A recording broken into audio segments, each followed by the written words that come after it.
In this video, we're going to talk about step 6 in primal branding. Primal branding is Patrick Hanlon's concept of some instinctive codes that are hardwired into the brain.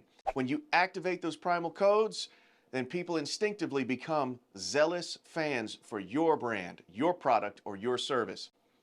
When you start to define who you are, inevitably you accidentally define who you are not. So when you create a group and a legion for people to become a part of, there will always be people outside of that group.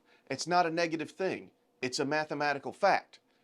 So when you have a product or service that people love, that people are zealous for, people are brand obsessed about, there will still be lots of non-believers. Patrick Hanlon refers to them as pagans or non-believers. These are people who are anti your brand.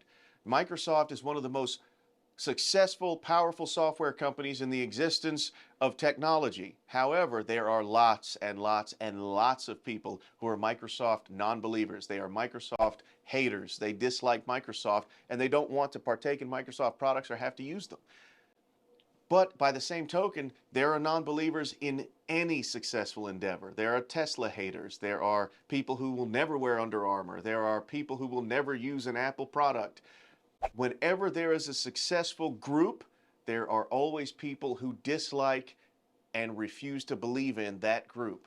So remember that your non-believers will be there, but that's only a function of the fact that you have defined who you are and who is a part of your group and legion. So inevitably, it also defines who is not a part of that group or that legion.